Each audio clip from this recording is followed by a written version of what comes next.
Hello, my name is David Bryan, and this is Curiosity Invited, a podcast inspired by endless curiosity. Tune in for an open-minded conversation about interesting and important things.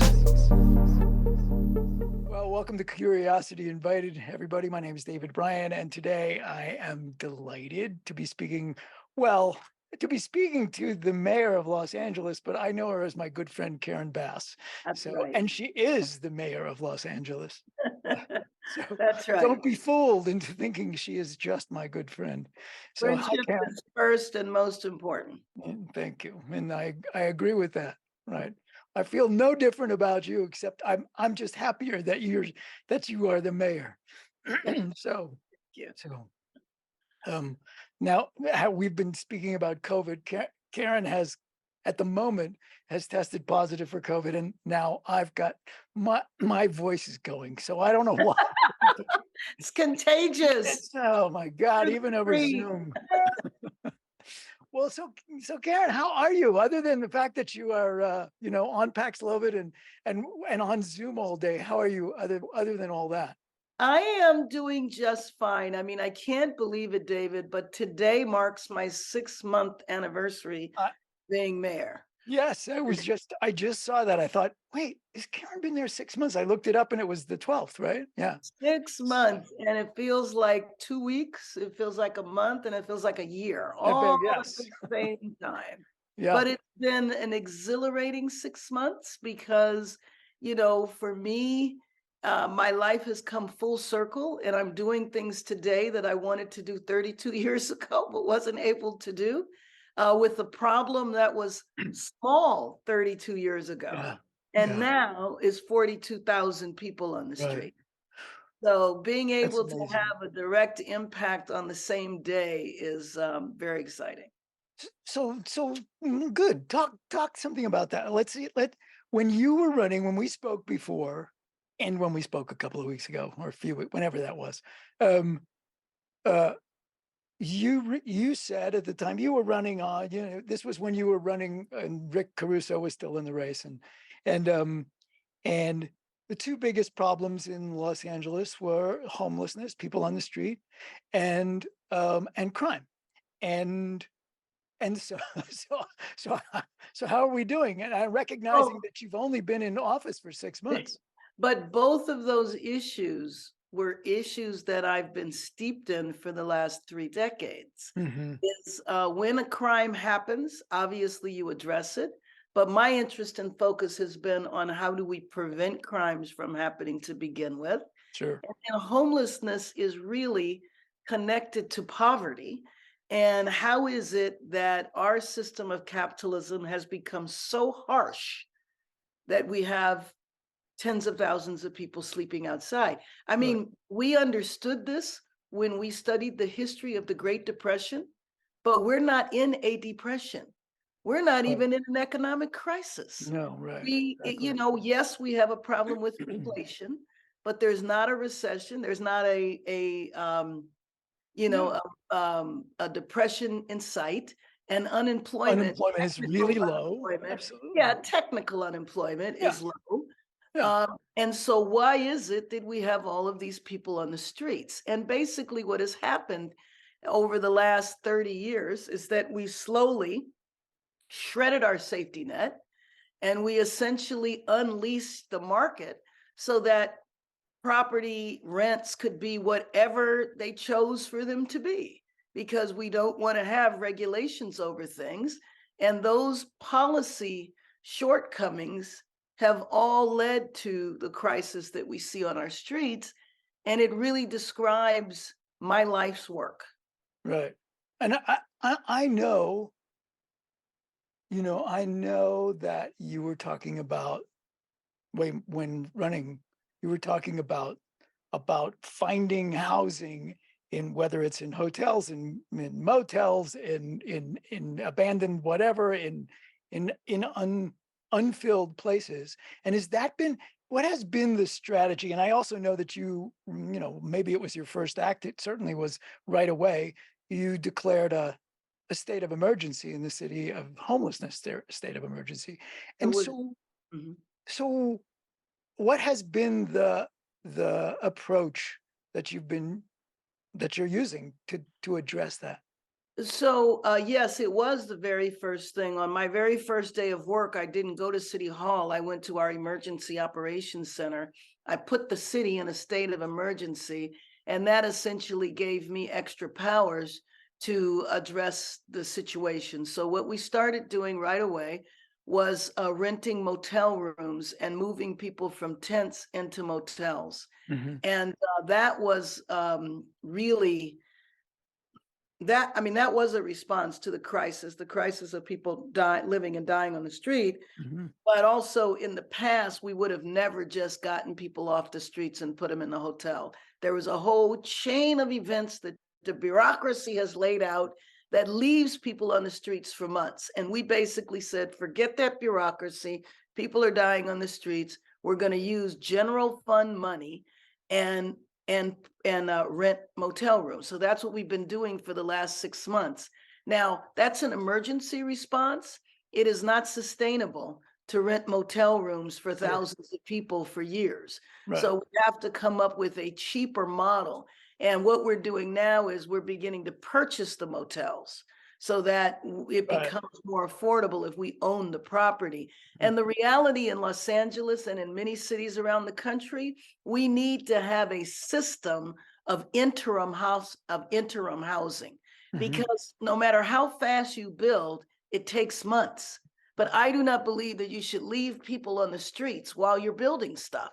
You Mhm. need to get them off the streets, and they might need to be in interim housing for over a year while you're getting stuff built. Is there any pushback from the people on the streets? I mean, is a level of distrust, or are people just eager to get the hell out of the tents and get out from under the tarps and go into a roof and walls? And People so don't people don't want to be on the it's streets. like, who? I mean, One I of the hear most that.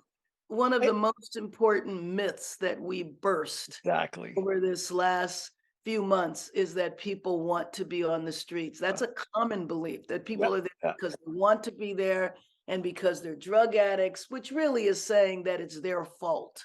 Right. And you are talking about people that are suffering from a variety of illnesses. Mhm. You are talking about some people who are just do not have enough money for first and last month's rent. There's people in those tents that work full time, Absolutely. Full-time employed people working and living in tents, which is just living in outrageous.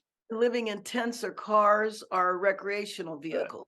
Right. And then, you have people who are suffering from substance abuse, Mhm. mental illness. You have thousands, David, of children. You Mm. have schools. I went to a high school graduation 3 weeks ago. 196 students. They were all homeless, Mm. and they managed to graduate high school. So people don't, when they pass by those tents, Yeah. the stereotype that it's a man hung out on Yeah. meth or somebody who Right. is out of their minds with mental illness. I remember in our first conversation, the way you were about to address, or the way you wanted to address the crime situation was to move officers who had desk jobs, move them back on the street, actually raise the number of active police on the street by doing that. And has that worked? And It's being started. Part of what I wanted to do with police can't begin until July 1 because it required a new budget, a new uh, city budget. uh But I am calling for hiring officers, moving people off desk back out on the yeah, field, yeah, hiring civilians. So what we have done, waiting for July 1st, is looked at some of the bureaucratic barriers that why it takes so long to hire. So I moved a police officer into the personnel department so that he would work to expedite the hiring. I mean, one reason why we have in LA 7,000 vacancies, okay? Vacancies, positions where we have the money for them, but they're vacancies. in the police department, you mean? No, no, no, no, no, no, in the whole city. Got it. In the police department, there's, about 1,000 vacancies. But you know what? It takes so long to work for the city that people lose interest to go get a job someplace else. It Hmm. might take you close to a year to get hired.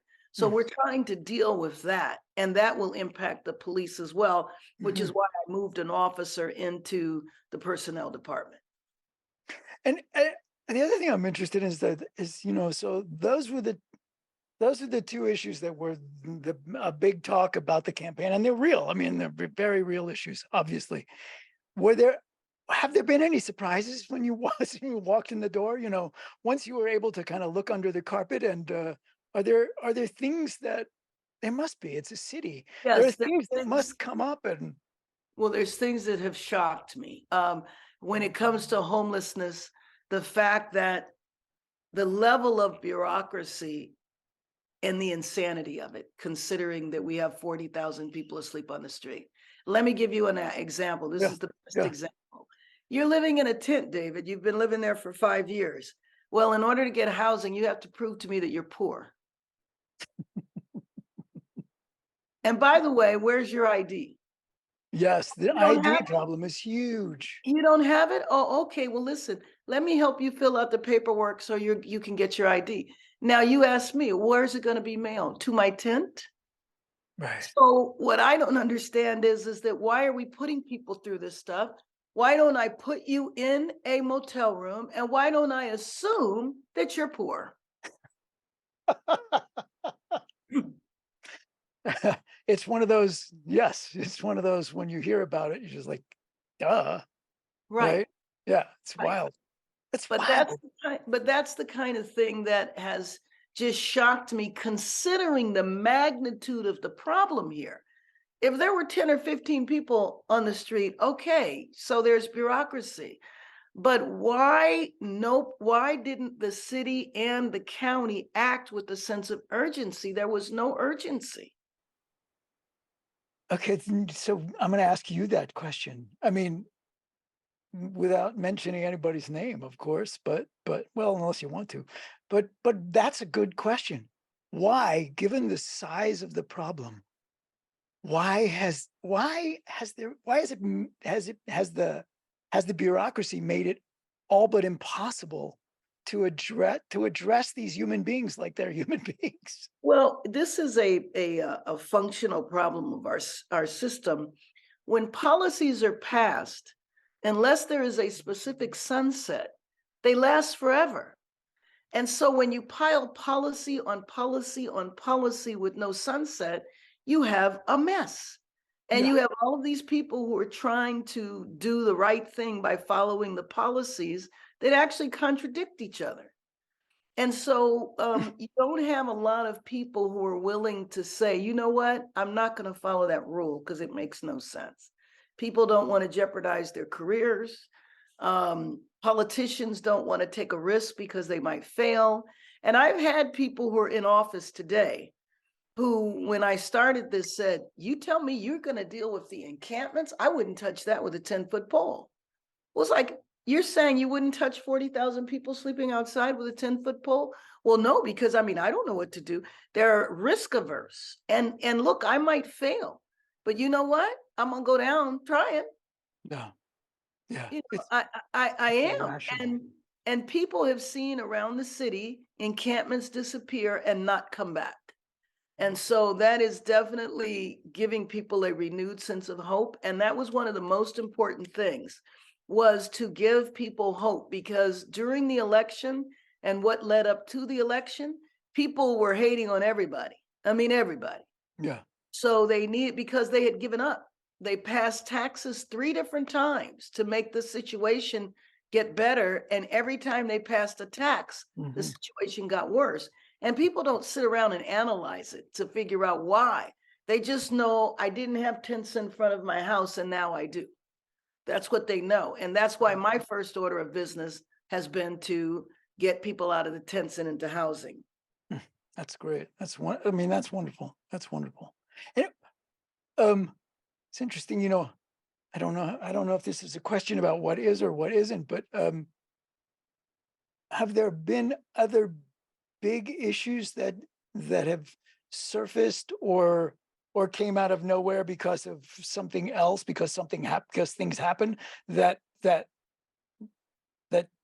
suddenly they're there they are. They're sitting on your desk and you can't deal, you can't not deal with them That happens multiple times a day. a day. But I will tell you that probably the biggest thing that happened that was unexpected was the rain, the weather. I was wondering about that, if that The really hit weather hard. brings the weather has brought down many a mayor, and fortunately we don't have snow. But we had the drought. The drought was horrible. Everybody was under all these restrictions, so I wasn't crying about the rain. But the rain did create, I mean, Sure. mudslides everywhere, hillsides collapsing, and then but it in a way it also helped mitigate another problem, which was the Yeah, drought. sure. Yeah, But we're still dealing with the consequences of yeah, that. We're yeah. getting ready to have fire season. So What yes, the rain, and the other thing is that the rain then also changed what we were doing around homelessness, because then we had to rush everybody into shelters. And one thing that we haven't been doing is putting people in group shelters, congregate shelters, but mhm. we had to detour and do that because of the weather emergency. When people are being put in hotels, right, out of the tents and into a hotel room, um, is the entire hotel, homeless, formerly homeless people? For the And, most part, not always, but for the most part, yes. and are there services that are being delivered Yeah, in those so places? let me Yeah, tell you that while we've been building this plane and flying it, yeah. discovered a lot of things. So yes, if you're in a motel, you get 3 meals a day delivered to you. It's not like these motels have maid service and room service. No, Hey, right. even fancy hotels don't really have room service anymore. I mean, Exactly. they give you takeout. They put the towels at your door. Right, Yeah. right. But the other thing is that the community-based organizations that we contract with, we give a contract to a community-based organization that works in the homeless space, and they then provide the services and the meals. But what we've done to these poor community organizations, because we've come on so intense, we've stretched them way beyond their capacity. Mhm. So, yes, they provide services. The services are inadequate, they're not comprehensive, and they're not enough. So, now we're going to try a whole new way to approach services, which is making memorandums of understanding with colleges and universities. So interns, Ah, people that have to do clinical work, sure. doctors, nurses, Right, right. social workers. And yes, we have a specific program around jobs. But heck, I just mentioned the city's got 7,000 vacancies. So for Yeah, those people that are ready to work, of course, you're dealing with people's medical issues as well, sure. the substance abuse and mental health, and Yeah, then cancer. I've encountered a number of people with cancer who were homeless. yeah. One poor man we got off the street just the other day was literally waiting to have brain surgery. And he didn't have a place to stay and didn't have a place to go after his surgery. And so literally we took the guy off the street, put him in a motel, got him ready for his surgery. And then they sent me pictures of his surgery afterwards, pictures of him having Right, had surgery. right, right. I mean, that part is, I heard you speak somewhere. I don't know where it was, but about the difference in the job that you had for the last bunch of years. 12, was it 12 years? And the Mhm, difference, and the job you have now being mm. about the addressing the issues as a member of the legislature. Serious, I mean, important, yes, absolutely. But the runway is such a long runway, it takes forever. Whereas now, there's an immediacy that is, you see the Instant result. gratification, Yeah, it's instant fabulous. gratification, and I love it.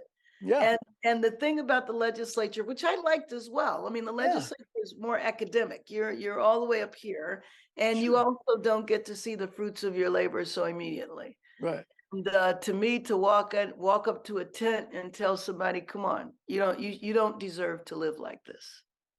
Come And on." just because I know it's you, but do you actually get to? when you periodically walk up to a tent and say something? Oh, You? absolutely. Oh, I Yeah. do it all the time, but I don't do it randomly. In Yeah. other words, when I go to the tents, I mean, we have people that know what they're doing, and I'm not Sure. one of them. Yeah, So, exactly. so our outreach workers are trained. Many of them were unhoused themselves. And the other reason is because, it really is somebody's space. You don't want to violate that space. Yeah, So I wouldn't yeah, just walk up to a tent. sure. But when I do go, and I do go to the tents regularly, I go with the outreach workers. Yeah, So they know who's in the tents, they know sure. what's there, and they basically ask, do you mind if she comes and talks to you? Because I also don't want to Yeah, cause a spectacle, you know. sure, sure. Yeah, And I do have problems with the media though, because the media thinks we're hiding things because they want to come with me. And it's like, I mean, listen, yeah, this is looking at somebody in the worst, their right, worst possible right. state. Mhm. Who the heck wants a TV camera looking at me and I'm dirty and I've been in a tent and I don't want people to see me that might know me and it's Mm, like have some respect. totally, absolutely. And this comes from grumbling. I don't have as many contacts as I used to in Los Angeles, but uh, I think there are things that, well, you know better than me. Tell me about the things that get dumped on your front porch that you have nothing to do with, but Well, somehow, how about the WGA strike? yeah, there you go. How about how about that? And isn't that wild? I The mean, are there teacher strike, the the teachers like? the school district strike. Yeah, I don't, Why I mean, aren't you doing something about that? it's like I don't own a movie studio. I know, but it is that, right? I mean, I Yes. think things are regularly like left on your doorstep as if somehow, what am I supposed to do with that? Or what's happening now is that when there's problematic encampments, people are going to the news and they're saying, "Look at this encampment," and it's like, "Well, why Yes, hasn't she been here?" It's like, right. you Yeah. know, I It's like mean, Santa, you're Santa Claus. You're supposed to deliver all the presents in one night. right, exactly. Yes. It's 40,000 Yeah. people. That's a How many big people are in your city? my city, Yes, mine, yes. the city of Powell has about 6,300 people. Well, there That's you me. go. Yeah. So, and well, I don't think there's. I could be wrong about this. I was about to say, I don't think there's homelessness here. One So reason is because winters are ridiculously cold, but people may be living in RVs. But I think I think that's a camping thing here. so our homeless population is 6 times, Yes. actually 7 times more than Yeah. the population of your city. Yeah. Just for perspective, Totally. just for Totally. perspective. Yeah. Um, I know we're gonna run out of time. Um, Oh, so I want to say, well, first of all, um, probably for my edification, but maybe in generally, and other people's. So there's a city council as well. What is the relationship? Well, in general, what is it supposed to be? What's the relationship between the mayor and the city council in the city of Los Angeles? well, Eh, and eh, all cities are very different, yes, exactly. and so the, city council functions independently. They develop laws, and they pass them, and then it's up to me to sign them. I have veto power over not everything they do, but a lot of things that they do. I see. I produce a budget, they get my budget, they change it, and they send it back to me, and I sign it or I don't. Right. And so I have my style is a very collaborative style, as you know. But the tradition is for there to be friction between the Mm, two and a power struggle. I'm mm. working hard to not follow that tradition. It's yeah. Some traditions are worth breaking, right? Yeah. Yes, exactly. Yeah. Some traditions are worth breaking. Yeah. And then I have one more question. I know Gabby is you're deputy press secretary is, or whatever that's called, director, um, um, it's gonna, the buzzer's gonna ring. But so mayor of Los Angeles is 4-year term. You've been at it for 6 months, and um, you know, some things take a longer time. Do you imagine yourself? Do you imagine yourself needing another 4 years or wanting another 4 years after that? Yes, I mean, at this, after, After well, your after your term of right? Is it yeah, well, 4 term? I Only can only twice, run right? one more time. Right. And yes, I have to plan like that.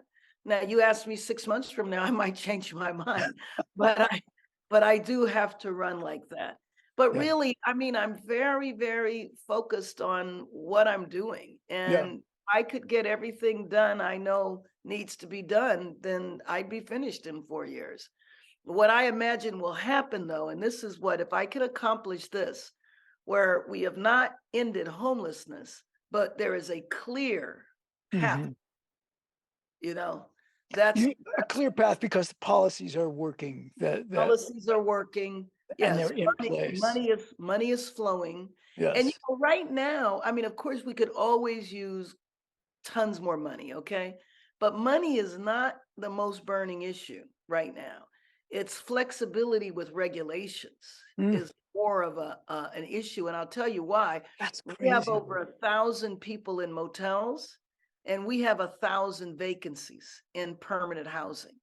But the bureaucracy will not allow me to put them there because those people in tents can't prove to me that they're poor, or they don't have IDs, or, they have a criminal background check. I'm like, what are you looking for? It's okay, Right, they have a criminal background. What do you, right, I mean, who do you decide gets housing and doesn't? right. It's You look at really it serial is killers, madness. maybe we can talk. But short of that, I mean, I don't, because one of the populations of people in those tents are people who were formerly incarcerated. Sure, But exactly. because we punish you your entire life, part Right. of the punishment is behind bars, and the rest of your punishment is the rest of your Is life. I have think is we having been permanently, behind bars. Yes, right, exactly, what we right, permanently exclude you from. right. And so then you basically leave prison to a tent. Some Mhm. people choose to go back to prison. Yeah, yeah.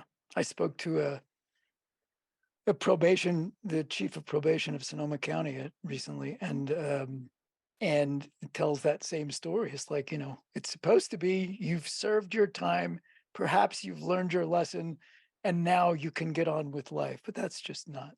No, That's our just policy changed about, 30 years ago when we decided to quote unquote get tough on crime. yes, And every politician in the world, I'm sorry, every politician in the United States wanted to say that they were an author of a get tough on crime bill. right. And so they passed legislation that bans people from doing all sorts of stuff. Sorts of things. So you essentially ban them from the legal economy. People are going to survive. So you essentially force them to commit crimes. Mm. And then, of course, the people that are incarcerated tend to be concentrated in zip codes. So you send a whole bunch of people that are unemployable back to the same area and go, gee, that's a high crime neighborhood. That's a real that's a real problem there. You just created it. Yeah, yeah, yeah. Well, so Karen, if I knew anything, what would I ask? I think we're covering it well. I think the only thing that I touched on but didn't really finish, and that's the categories of people that are unhoused. So we talked about people with substance abuse, mental illness, chronic health conditions, veterans, thousands of children. And some of those children we put on the street because they were in foster care. And when they turn 18 or Right. 21, we Instantly off, throw them on right? the street. But there's also thousands of kids who are with mothers fleeing domestic violence, any number of situations that lead them to be homeless.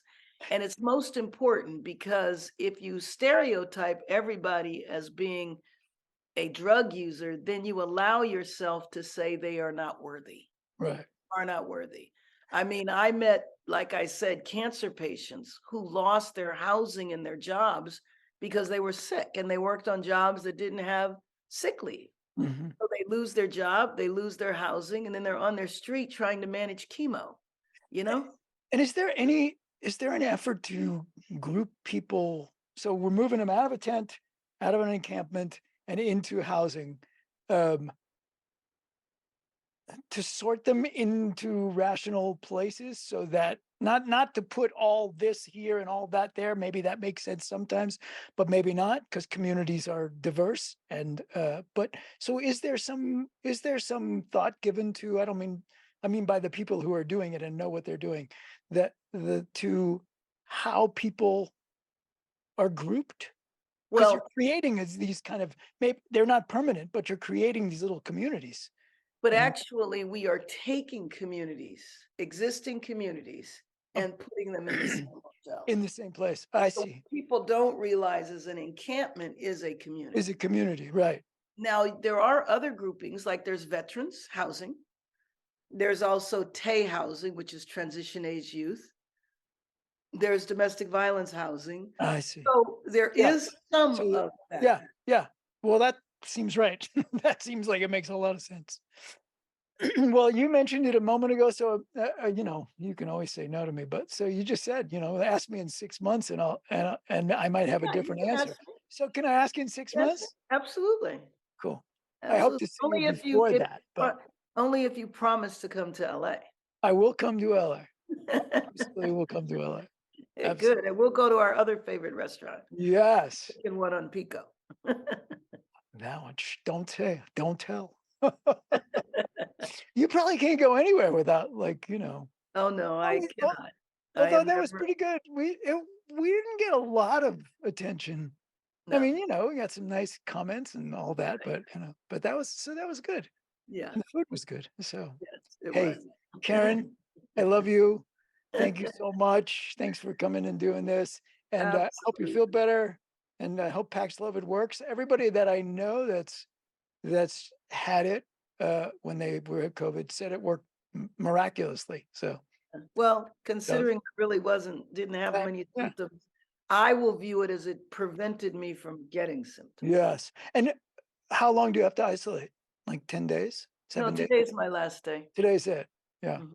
So everybody at the office, beware. The mayor's coming back. Stop I that know they're lobbying. excited. Absolutely. All All right. right. Well, lovely to see you as always. Lovely to see you too, as always, my friend. See All you right. later. Take care. Bye.